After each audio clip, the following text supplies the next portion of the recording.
Okay, in this video, I am going to show you how to add your shadow and then give a title. So we're going to add another new layer in the bottom right. We're going to name it shadow. Our foreground color is black. Our background color is white. Okay, so let's go back. Okay, in the bottom right corner, you're going to hit the plus button to add a new layer. Instead of naming it layer 1, we're going to double click the words layer 1. We're going to type the word shadow and hit enter.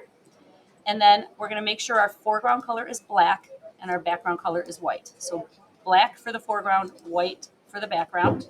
Okay, we go back to the instructions. We're going to make sure our shadow layer is selected. From our toolbar, we're going to select the elliptical marquee tool. Okay, and then I'm going to show you all the stuff you have to do with that. Okay, so in the top right, we're going to go to our toolbar. The second button down, you're going to choose elliptical marquee tool. So make sure you choose that. You're going to take your mouse. You're going to start in the top left corner of your document, and you're going to hold down to the bottom right so that you have these dancing ants kind of going around in an oval, okay?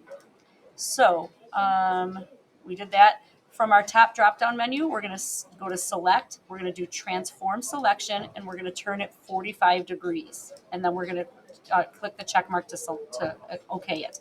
Okay, so we're going to go to Select. We're going to go to Transform Selection. You're going to see your sizing handles. Okay, I'm going to put my mouse above the top left sizing handle so I get that double-sided arrow. I'm going to hold my mouse down and I'm going to rotate the selection about 45 degrees, which is about like that. And then I'm going to click the check mark to say OK. Okay, I'm going to go to the next step. From the top drop down, we're going to go to Select, Modify Feather, and make the radius 200. Select, Modify Feather. Select, Modify, Feather, and make sure your radius is 200 and click OK. Okay, we're going to do one last thing to this.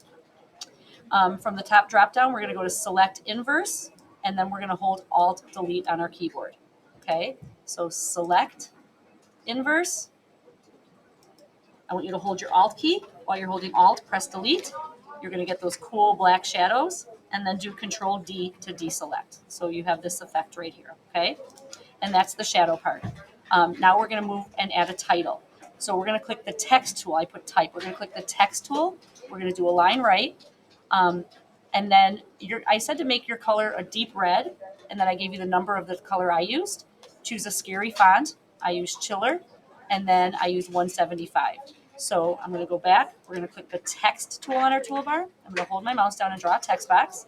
If you can't see your text, then you can change your size, right? I'm going to go to the color. Now, you do not have to use the same color as me, but if you want to use the same color, I used the number 690606. So up here, I'm going to type 690606 and click OK. I used Chiller for my font. You do not have to use Chiller if you don't want to. And then I changed my size to 175. I'm going to turn my cap lock on. You do not have to name your poster Middle School Madness. You can have your poster be something else, but I did Middle School Madness. I did it in all caps. I clicked the check mark to select it. Now, this is just my personal preference. I don't like to have my text tool being selected on the toolbar because then if you click somewhere, it adds a text box. So I always go back to my Move tool just so I don't have my text tool selected. Okay, this is a helpful hint. All right, so we are on step 4 right here. With the text layer selected, we're going to go to FX and we're going to do a drop shadow.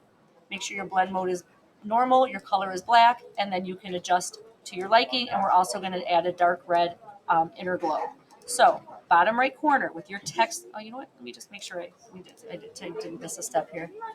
Yeah, okay, that's what we're doing. So go to the bottom right, go to FX, go to drop shadow. If this is covering your box, you can move it over to the side.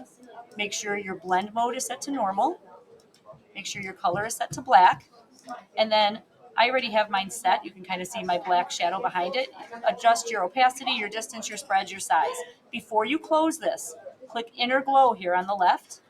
Change your color to a dark red. And then again, I already adjusted mine, but go ahead and adjust all of your stuff here to make it perfect. Click OK. The next thing we're going to do is we're going to right click and convert it to a smart object, and then we're going to duplicate our layer. So in the on our layer section, right click on your text layer, convert it to a smart object, convert to smart object. Okay, now I'm going to right click, I'm going to duplicate the layer, way up here, duplicate layer, and you can just click OK. And then let's go back to our instructions. We're going to select our original text layer. We're going to go to Filter, Blur, Motion Blur, Filter, Blur, Motion Blur, and then we're going to change our angle to 90, distance to 200. Filter, Blur, Motion Blur. But before we do that, go to the bottom right, select your original text layer, not your copy, but your original. Filter, Blur, Motion Blur. Okay, make sure your angle is 90 and your distance is 200, and then click OK. That's going to add a little bit of a blur to your text there, okay? And then we're done with that. We just have to make our credits visible, and then we're going to change the blend mode of our credits to linear dodge. So go back to your layer section, turn on your credits, select your credits, make sure your credits is selected, and your blend mode, instead of normal, you're going to do linear dodge, and that kind of blends it in. Now, at this point, you can make any changes that you want to make. So let's say I didn't want my title to be here. I wanted it to be on the left. I can hold Control, select my two text layers. I can use my move tool, and I can move this. Whoops, I have my wrong layer selected, don't I? I do. I have my shadow layer selected. Okay, my two text layers selected. I can go ahead and move my text wherever I want it to be, or make whatever changes you want to make. And when you are happy with it at this point, you are ready to export as a quick export as a PNG. Okay, hopefully this went okay for you.